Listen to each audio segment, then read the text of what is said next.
大家好，欢迎收看好事正发生，我是熊军。在全台房市笼罩于限贷令、信用管制措施阴霾、买气低迷环境下，一些话题区却逆势冒出头，像是台中巨蛋主场馆动工，带起北屯机捷特区讨论；辉达总部宣布落脚北市科，皆让在地房价蠢蠢欲动。这些话题似乎都让原本沉寂房市多了几分热度。但这局部热是否仅于昙花一现，又或是足以撑起区域市场？在这观望浓厚的市场中，皆是民众买房瞩目的焦点。先看看近期最新公布的话题建设：台中大巨蛋选定落脚南京贸园区创研一用地，该建设预计引入可容纳超过3万多人多功能场馆。成为未来市区大型活动的新基地，最快预计2030年启用。此外，也将提供规模更大的演唱会、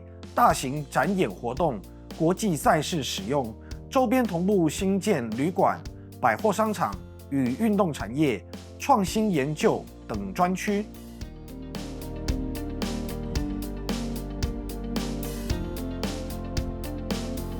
台中大巨蛋选定水南如同区域强新增，此消息一出，水南周边的房市变化立刻成为焦点。房仲业者指出，虽然目前仍在可行性评估与招商初期阶段，但光是确定选址这个动作，已经让当地话题度明显升温。尤其水南本身汇聚中台湾电影中心、绿美图、国际会展中心等大型公共建设。且皆已迈入完工倒数，整体生活圈含金量直逼7期。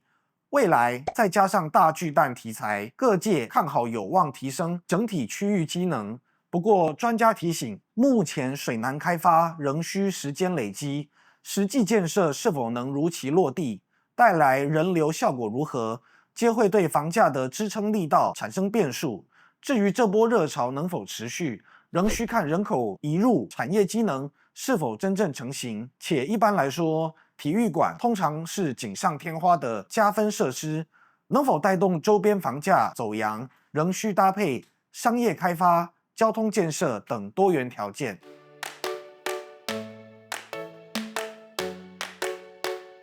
而在双北市区近期最具爆发力的房市消息，势必为 AI 龙头辉达宣布将在北市科设立台湾总部。当时一度引爆讨论，占尽各大报章杂志头版，甚至直接点燃当地房市状况，开始谣传各种新案封盘的消息漫天飞。北市也大动作推进，规划招商媒合平台，整合交通建设与生活机能，并持续释出标售地，希望能效仿如同竹科的产业聚落，促使该区成为 AI 走廊的一部分。然而，事实上，身为科技聚落的北市科，自2018年起便陆续有企业进驻。这次辉达拍板选定设立台湾总部，不仅被视为园区成气候的重要象征，也预期将带来3大效应，如推动园区土地与商办资产增值，带动就业机会与人口移入，加速周边建设成型。